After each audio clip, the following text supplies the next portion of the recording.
अस्सलामुअलैकुम दोस्तों, PSL 2026 के 27वें मैच ने लाहौर कलंदर्स ने रावलपिंडी को बड़े मार्जिन से शिकस्त दे दी है। उसके बाद लाहौर कलंदर्स एक मरतबा फिर पॉइंट्स टेबल पर अच्छी पोजीशन हासिल कर चुकी है। आइए देखते हैं इस मुकाबले के बाद दोस्तों ताज़ा तरीन पॉइंट्स टेबल की सूरत हाल क्या है और कौन सी टीम आगे जाने के लिए फेवरेट है और कौन सी टीम मुकम्मल तौर पर बाहर हो चुकी है। लेकिन आगे बढ़ने से कबल दोस्तों चैनल को सब्सक्राइब और वीडियो को लाइक करना ना भूलिएगा।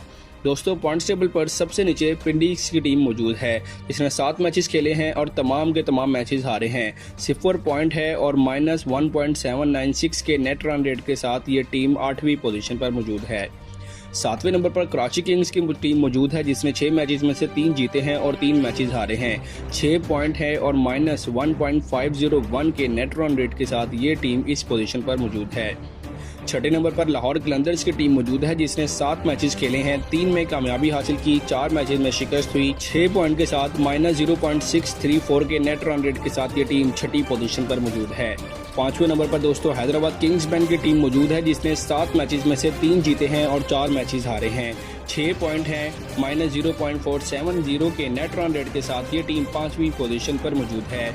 चौथे नंबर पर दोस्तों कोयटा ग्लैडिएटर्स की टीम मौजूद है, जिसने 7 मैचेस खेले हैं, 3 मैचेस जीते हैं, 4 मैचेस हारे हैं। 6 पॉइंट के साथ 0.258 के नेट रन रेट के साथ ये टीम 4थी पोजीशन पर मौजूद है। तीसरे नंबर पर दोस्तों मुल्तान सुल्तान की टीम मौजूद है, जिसने 6 मैचेस में से 4 मैचेस जीते हैं, 2 मैचेस हारे हैं। 8 पॉइंट के साथ 0.527 के नेट रन रेट के साथ ये टीम तीसरे नंबर पर मौजूद है।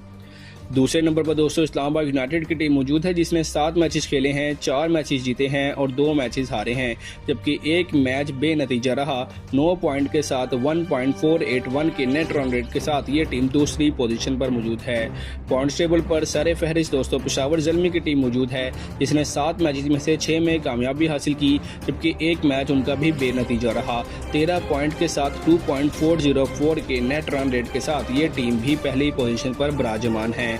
दोस्तों आपको क्या लगता है, क्या लाहौर कलंदर्स एक मरतबा फिर दोबारा से टूर्नामेंट में वापस आ गई है?